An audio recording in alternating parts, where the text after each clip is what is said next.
My parents paid for my brother's master's degree but said I had to earn my own way. So I did, and now I make triple what he does. Help us keep the stories alive. Subscribe today. And please share your location in the comments. It makes our audience feel like one big family.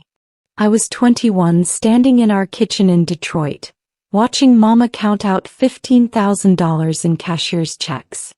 My hands were shaking as I held my acceptance letter to Howard University's graduate program in computer science. This was it. My shot at something bigger than our neighborhood, bigger than the doubts everyone had about me. Mama, please. Just look at the financial aid package. I only need $12,000 for the first year and I can work. She didn't even glance up.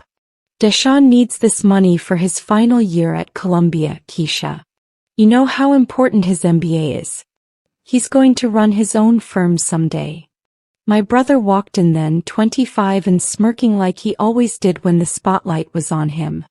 What's this about? Keisha begging again. He grabbed an apple from the counter, took a bite. Mama, you already told her. She needs to learn independence. I had to earn my way too. The lie burned through my chest like acid. You had to earn your way? Mama and Daddy paid $48,000 for your MBA. I was there when you picked up the checks. Deshaun's eyes went cold. That was different. I had better grades, better prospects. You barely scraped by at Michigan State with your little computer degree. My little degree got me a job offer at IBM for $65,000 a year. Daddy walked in from the garage, wiping oil from his hands. 23 years at the Ford plant had bent his back but never his pride in Deshaun. What's all this noise about? Nothing, Mama said quickly, sliding the checks toward Deshaun. Just Keisha wanting things handed to her again. That night I couldn't sleep. The rejection sat heavy in my stomach like spoiled food. I crept downstairs around 2 a.m. for water and heard voices in Daddy's study. The door was cracked open, light spilling into the hallway. I froze when I heard my name. Can't keep treating her like this, Luke. That was Aunt Lorraine, Daddy's older sister. She'd driven up from Columbus unannounced. That girl has done everything right. Better grades than Deshaun in undergrad, no trouble, works 2 jobs while taking classes. And you're just... She's not Deshaun, Daddy cut her off. His voice was cold, final. She's not going to carry this family forward. Because she's a girl? Aunt Lorraine's voice rose. Because she doesn't kiss your behind like your precious son does? Watch yourself, Lorraine. No, Luke, you watch yourself. I know what this is really about. You're still punishing her for what happened with Jerome, and that's sick. She was 17. She made one mistake. My breath caught. Jerome Patterson. The name alone made my skin crawl. I gripped the wall, memories flooding back. Senior year of high school. The boy everyone thought was perfect. The night he tried to force himself on me at a party. The police report I filed. The way he lied and said I'd let him on. The way his parents, pillars of our church, convinced half the congregation I was fast. Trouble. A girl who'd ruin a good boy's future. Daddy had believed them. That situation cost us respect in this community, Daddy said now, his voice hard as granite. People still talk. Deshaun had to work twice as hard to overcome the stigma of having a sister with that kind of reputation. I pressed my hand over my mouth to keep from screaming. For years I'd been carrying the weight of their disappointment, thinking maybe if I was perfect enough, smart enough, quiet enough, they'd love me again. But this was different. This was punishment. Systematic. Deliberate. Luke, Jerome Patterson is in prison now for assaulting 3 other girls, Aunt Lorraine said. Her voice was shaking with fury. He pleaded guilty. Everyone knows Keisha was telling the truth.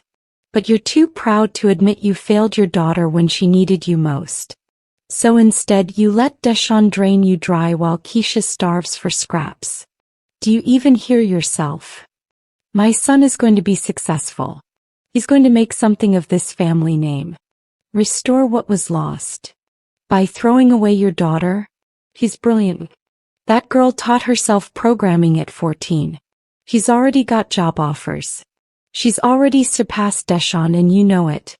That's what really bothers you, isn't it? She didn't need you as much as he does.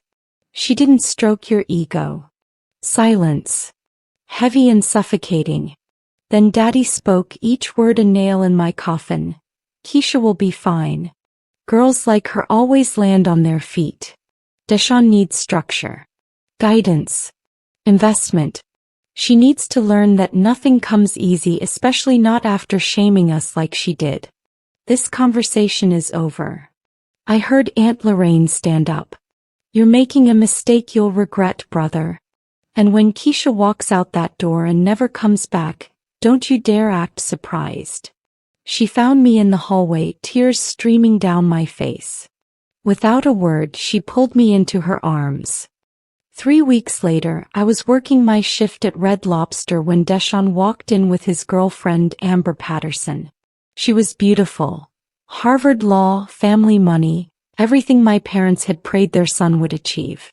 They sat in my section and I watched Deshawn's smirk grow wider as I approached their table.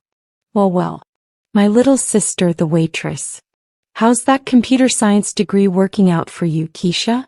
Still planning on that pipe dream graduate school? Amber looked uncomfortable. Dang, come on. Don't be like that. What? I'm just asking. He leaned back in the booth, expensive watch glinting under the fluorescent lights. See, babe, this is what happens when you don't have discipline. When you make bad choices and expect everyone else to clean up your mess. Keisha here thought she could waltz into grad school on Mama and Daddy's dime, but they're smart. They know better than to waste money on someone who's not serious. My hands clenched around the notepad. For other servers were watching. Customers at nearby tables had gone quiet.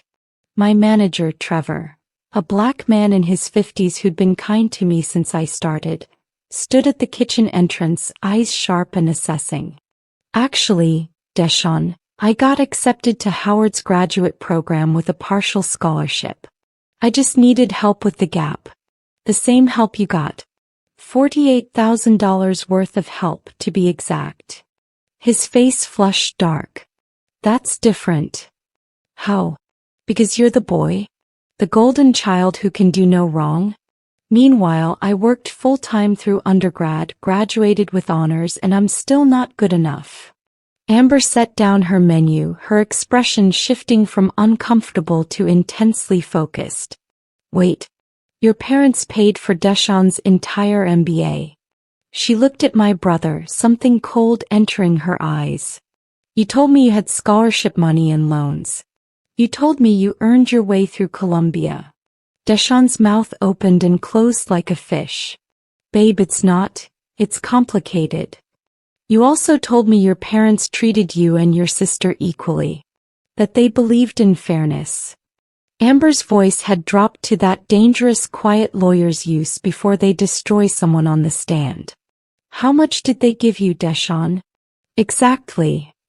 48,000, I said. My voice was steady now, rage burning away the tears. Plus they paid his undergrad at Duke. Another 160,000. He graduated debt-free while I took out 50,000 in loans. And when I asked them for $12,000 to finish my graduate degree, they told me I needed to learn independence. Trevor walked over, placed a hand on my shoulder. Keisha, take your break. No. Go out back and breathe. But I couldn't move. The dam had broken. You want to know why, Deshawn? Want to tell your girlfriend why our parents think you deserve everything while I deserve nothing? Shut up, Keisha. Because when I was 17, a boy tried to rape me at a party. I reported him. I told the truth. And his parents convinced everyone, including our parents, that I was lying. That I was trouble. A slut who'd ruin a good boy's future. And even after Jerome Patterson went to prison for assaulting 3 other girls, even after everyone knew I was telling the truth, Daddy still punished me. Still blamed me. Still decided I wasn't worth investing in. The restaurant had gone completely silent. Amber stood up abruptly, her chair scraping against the floor. She looked at Deshawn with pure disgust. We're done. Don't call me. Don't text me. Lose my number. She turned to me, pulled out her wallet and placed $500 bills on the table. For your graduate fund. You deserve better than this family. She walked out, heels clicking on the tile floor. Deshawn jumped up, face twisted with rage. Look what you did. You just cost me. I didn't cost you anything, I said quietly. You did this to yourself. By being exactly what Mama and Daddy raised you to be. Entitled. Selfish. A liar. He grabbed my wrist, squeezed hard enough to bruise. You're going to regret this. Trevor moved fast for a man his age. He pulled Deshawn's hand off me, bodily moved him toward the door. Get out. You're banned. If I see you here again, I'm calling the police. I stood there, shaking as other servers rushed over. My coworker, Jasmine, wrapped her arms around me. Girl, I knew your family was messed up, but this is beyond. That night, Aunt Lorraine called. Pack your things. I'm coming to get you tomorrow. You're moving to Columbus with me and your Uncle Ray. We have a spare room and you're going to finish that degree. I'm paying for it. All of it. Aunt Lorraine, I can't ask you to. You're not asking. I'm offering. And before you argue, know this. I've been saving money for years, waiting for the day I could step in and fix what my brother broke. That day is today. Pack your bags, baby. You're done being their scapegoat. I sobbed into the phone. Real, ugly, gasping sobs that shook my whole body. Moving out was surgical. I waited until Mama and Daddy were at Deshawn's apartment, celebrating some networking event he'd secured, and I took only what was mine. Clothes, books, the acceptance letter to Howard. Photos of me with Aunt Lorraine, Uncle Ray and my late grandmother. Nothing else. I left a note on the kitchen table. I'm done begging for crumbs from people who should have protected me. Don't contact me unless you're ready to apologize for everything. Keisha. Aunt Lorraine arrived with Uncle Ray in a rental truck. They loaded my life into boxes in under 2 hours. As we pulled away from the house I'd grown up in, Uncle Ray caught my eye in the rearview mirror. Your daddy called me last week, he said. His voice was measured, careful. Asked me to talk sense into Lorraine. Said she was poisoning you against the family. You know what I told him? I shook my head. I told him I raised my 3 daughters to know their worth. To expect equal treatment. To demand respect. And if he couldn't do the same for his own child, then he deserved to lose her. He smiled, warm and sad. You're going to be fine, Keisha. Better than fine. You're going to be extraordinary. And they're going to spend the rest of their lives regretting this. The Columbus apartment was small but clean. 3 bedrooms, a kitchen that smelled like Aunt Lorraine's cooking, and walls covered in family photos. My cousins, Tanisha, Nicole, and Yvette, had all gone to college on a mix of scholarships, parental support, and loans. Equally distributed. Fairly managed. This is what family looks like, Aunt Lorraine said, showing me my new room. Love without conditions. Support without punishment. You've been living in a prison, baby. Now you're free. Howard's graduate program was brutal in the best way. I threw myself into algorithms, machine learning, data structures. My professors noticed immediately. The hunger, the precision, the way I absorbed information like I'd been starved for it my whole life. Dr. Patricia Moore, my advisor, pulled me aside after my first month. She was a legend in computer science, MIT PhD, Black woman who'd broken every ceiling in tech. You code like someone with something to prove. It's good. Channel it. But don't let rage be your only fuel. What else is there? I asked. Excellence for its own sake. Success as the best revenge. She smiled. I know your story, Keisha. Your aunt and I go way back. He told me what you survived. What you're still surviving. So let me tell you something I learned. The people who counted you out are waiting for you to fail. Waiting to say, see? We were right about her. Don't give them the satisfaction. I worked. God, how I worked. 18-hour days. Weekends at the lab. I built programs that caught the attention of tech recruiters. I published papers.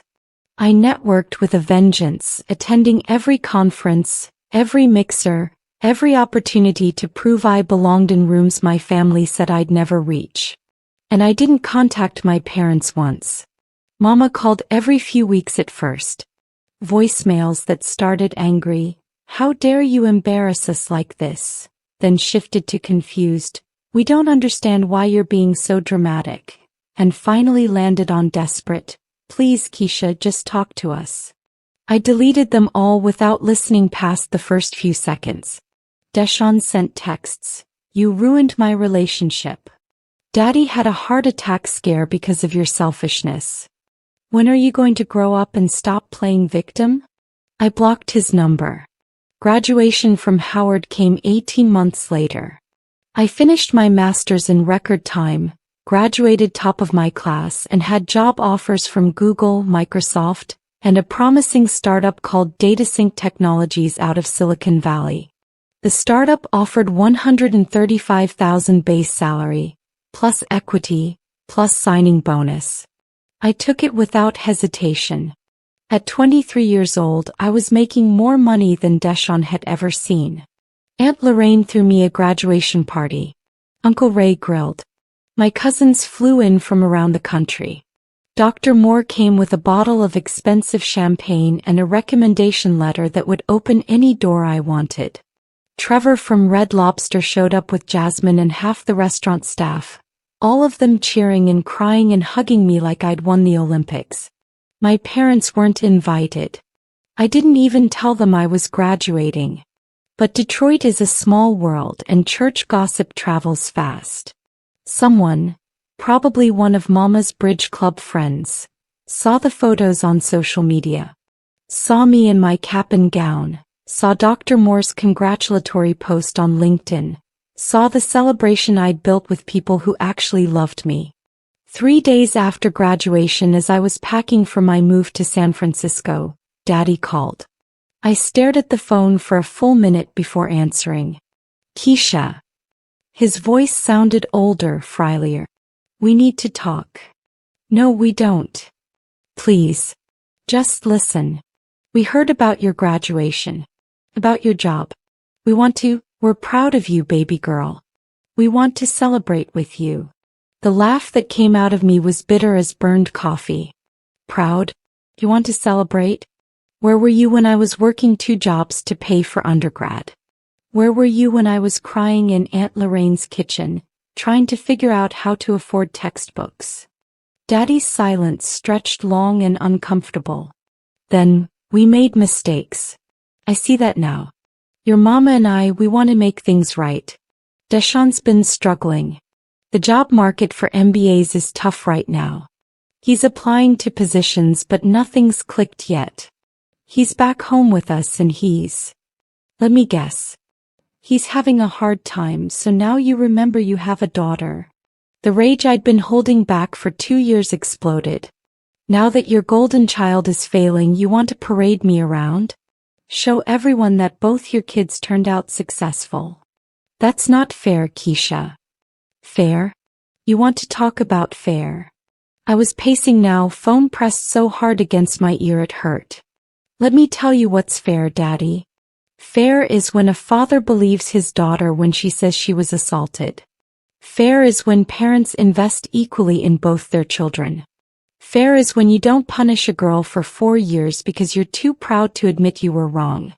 Don't you dare talk to me about fair. Mama grabbed the phone. I could hear her breathing, sharp and quick. Keisha Marie Washington, you listened to me. We raised you. We fed you, clothed you, gave you a roof over your head. You owe us respect. You owe us. I owe you nothing. Less than nothing. You know what I learned from you? What not to do. How not to treat people I claim to love. Thanks for the lesson, Mama. It's worth more than the 48,000 you gave Deshawn. I hung up. My hands were shaking. Aunt Lorraine appeared in the doorway, worry creasing her face. You okay, baby? I will be. Soon as I'm 3,000 miles away from them. She nodded slowly. They're going to keep trying. Desperation makes people bold. He was right. San Francisco embraced me like a long-lost child. Datasync Technologies was everything I'd dreamed of. Brilliant people, impossible problems, unlimited resources to solve them. I thrived in the chaos, the pressure, the constant push for innovation. Within 6 months, I'd developed an algorithm that streamlined our data processing by 40%. Within a year, I was promoted to senior engineer with a salary bump to $175,000. By year 2, I was team lead at 220,000 plus stock options that were appreciating faster than I could track. I bought a condo in Oakland. Sleek, modern, all windows and light. It was mine. No memories of shame or rejection staining the walls. Just clean space filled with my achievements.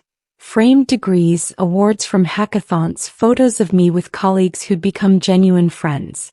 The tech world was brutal but honest. You were judged on your work, your innovation, your ability to solve problems nobody else could crack. Not on your past. Not on your family's reputation. Not on mistakes you'd made at 17. It was freedom. Then Deshawn found me on LinkedIn. The message came at 2 a.m. on a Tuesday. Keisha, I know we haven't talked in 3 years. I know I don't deserve a response. But I need help. I'm drowning in debt. MBA loans are killing me. No job offers. Living with Mama and Daddy, and they're barely making ends meet with Daddy's pension. You're doing so well. Could you loan me $20,000? I swear I'll pay you back. I stared at the message for hours. Studied his profile. He'd been unemployed for 14 months. His networking posts were desperate, pleading. Comments from former classmates had dwindled to nothing. The golden child had tarnished. I typed my response carefully. No. One word. That's all he deserved. 2 months later, I flew to Detroit for a tech conference. Major keynote speaker, panels about diversity in STEM, networking with venture capitalists. I didn't tell my family I was in town. Didn't plan to see them at all. But on the second day of the conference, as I was leaving the convention center, I heard a familiar voice. Keisha. Keisha, wait. Deshawn ran across the street, weaving through traffic. He'd lost weight. His suit, the expensive one Mama had bought him for interviews, hung loose on his frame. His eyes were bloodshot, hair unkempt. He looked like a man coming apart at the seams. Thank God. I've been sitting out here for 2 days waiting for you. I saw you were speaking at this conference. We need to talk. No, we don't. I kept walking toward my rideshare. He grabbed my arm. Please. Just 5 minutes. I'm begging you. Something in his voice made me stop. Not compassion. Curiosity. I wanted to hear what rock bottom sounded like from the boy who'd been handed everything. We sat at a coffee shop across the street. Deshawn ordered water. Couldn't afford coffee. The irony wasn't lost on me. I was wrong, he started.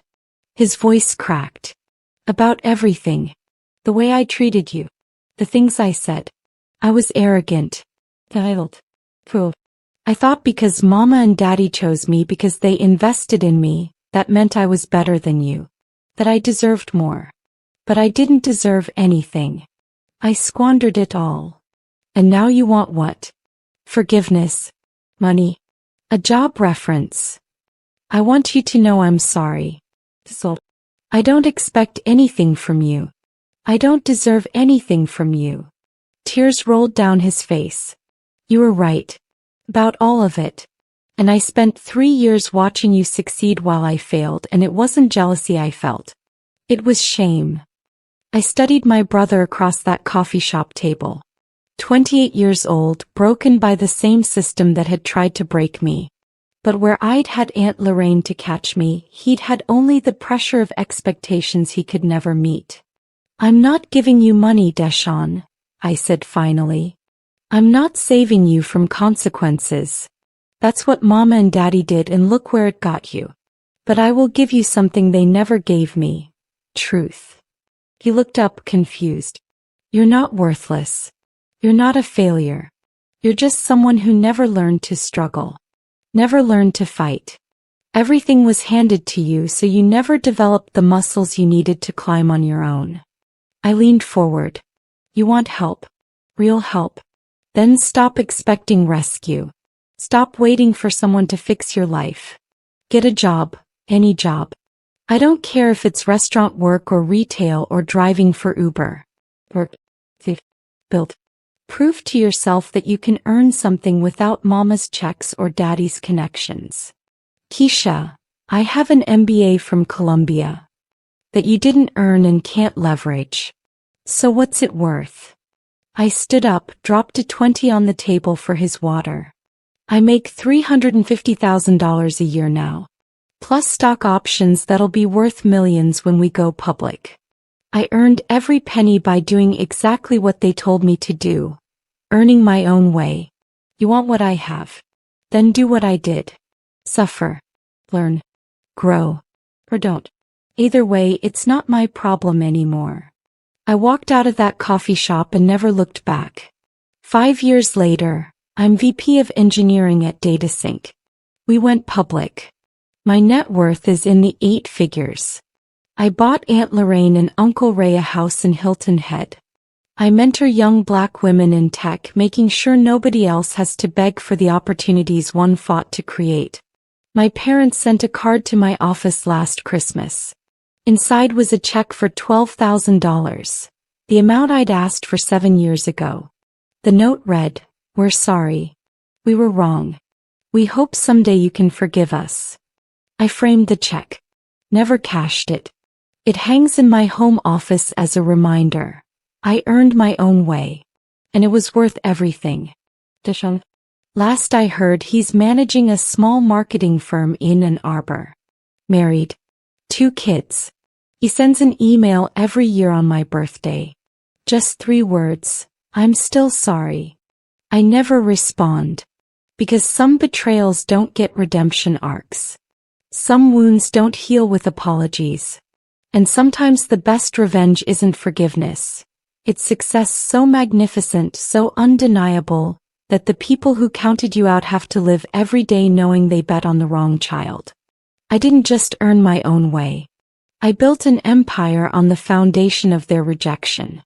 And that's a legacy worth more than any inheritance they could have given me.